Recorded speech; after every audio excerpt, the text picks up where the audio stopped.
I've had this oil sitting there for a few weeks. This is what came out of the pan, drained it, and this is what it looks like. I mean, it's thick. It's almost as thick as honey at the bottom. So I know they were just adding oil in this thing here. Not good. Okay, I have about an hour I can work on this thing today. What I'll do, I took the handle off the back, took the little pin off. It's only me here, so I'm going to try to slide it off and put it on this little dolly. If it's too heavy, oh well, it'll stay right where it is, and I'll deal with it another day.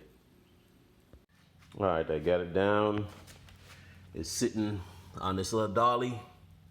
So now I can unbolt this piece right here off of it, so I can reach the cover on the rear, and then go ahead and start doing this, but have no more tension on this. So it's good. But when you're working by yourself, you got to come up with ideas, and I definitely need to clean this area up because I don't have anywhere to actually work. So I might not even work on the engine and just go ahead and clean up. All right. Okay, after cleaning up a little bit, I still have to get those bottles out. They're full of oil. Come back just to give small little tips on what to do if you haven't done this before and you want to try it because you maybe just don't have the money for somebody else to do it for you. When you take everything out, before you take it out, look at it. But if you notice, there's like an arrow. There's right there on these.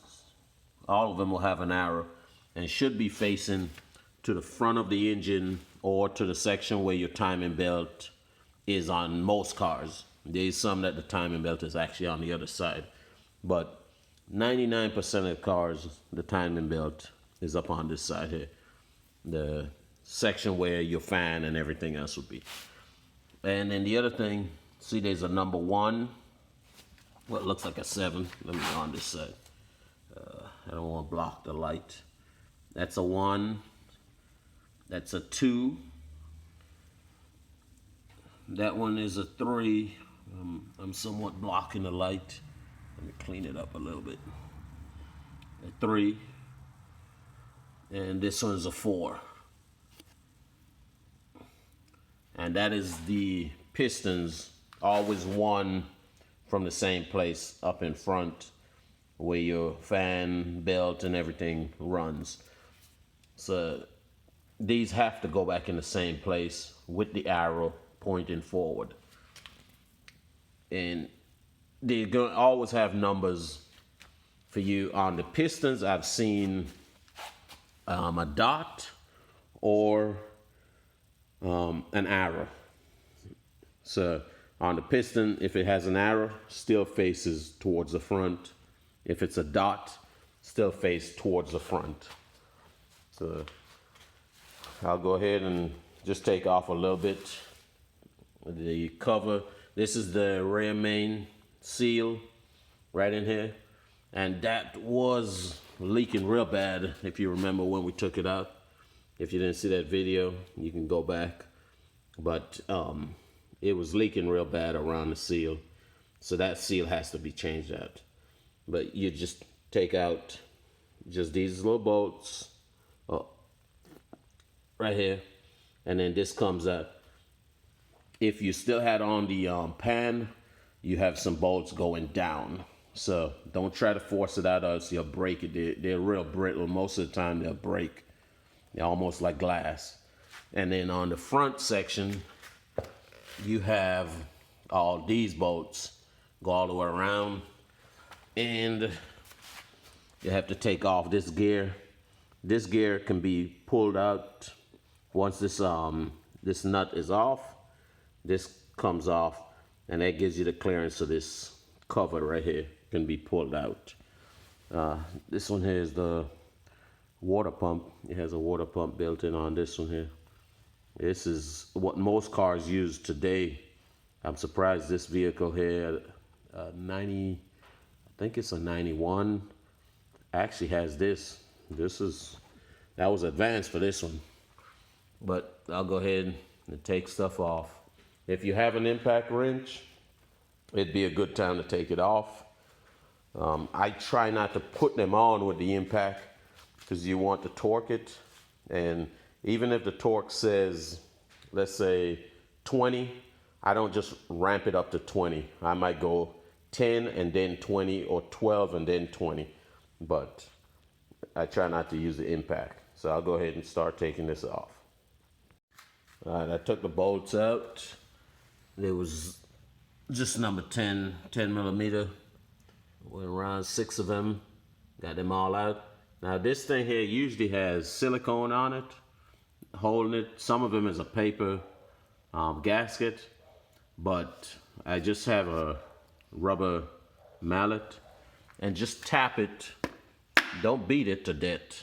Just tap it and let it come out. And that is it. So I have to take off those bolts on the outside to get it loose. And I didn't have to take it off now. You could do either way when it's taken off. It's no problem.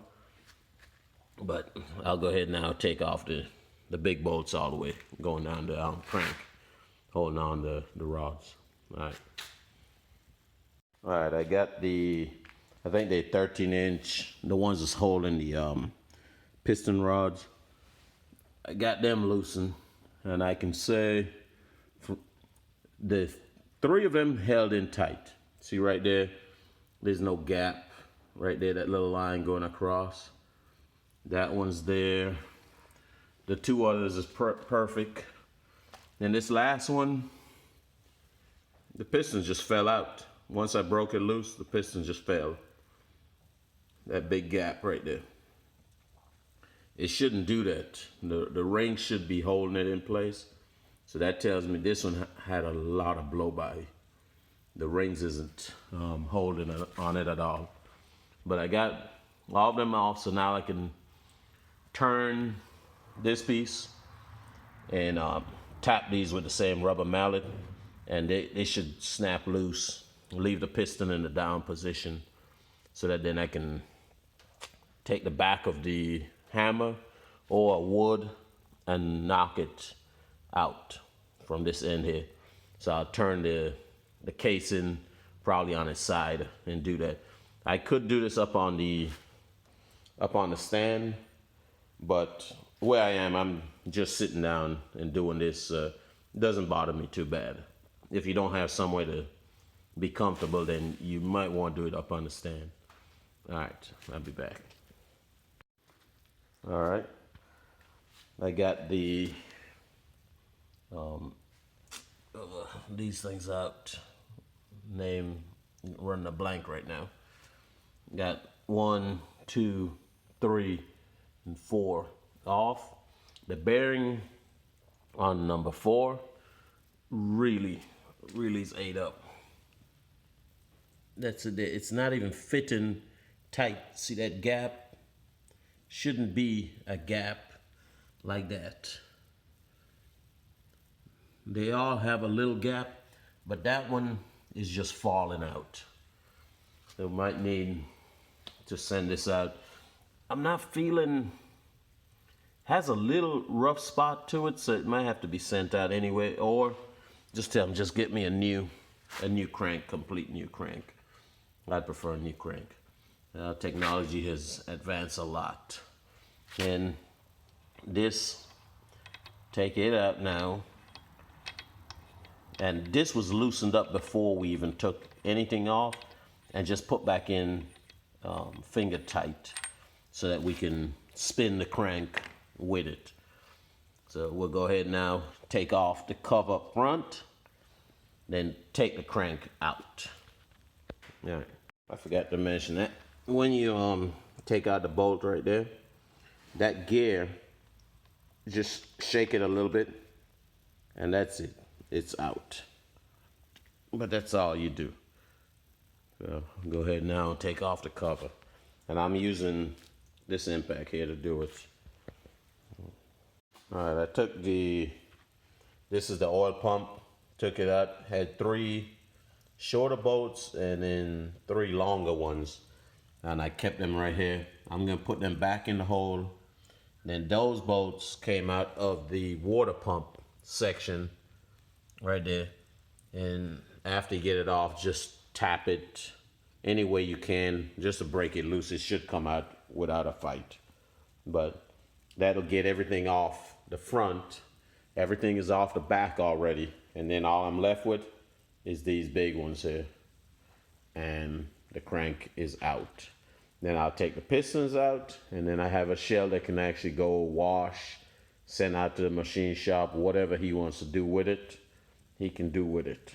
All right, we got the water pump out, the oil pump out, got all the screws back in where they should have been, unbolted the journals here to the crank. That's the mains, unbolted them. So I just have to pick them up, and I can tell you the smell is almost when you're passing by one of those sewer plants. That oil has been cooked. So it smells real strong. I might have to open up the window to let some of that smell out. But that's it. And then just take out the crank. I'll give you all a picture of what the crank look like and what the bearings look like after this. But it's ready to be taken out. All right. This is what the bearings look like from this one. Is number 1, 2, 3, 4, and this is the upper sections. If you look at it real good, the excessive wear, I mean there's dirt embedded in it. There's look like lack of oil. It's just everything's wrong with it, including, like I showed earlier, that thing has a lot of play in there. All of them, it's a lot of play. I don't know why.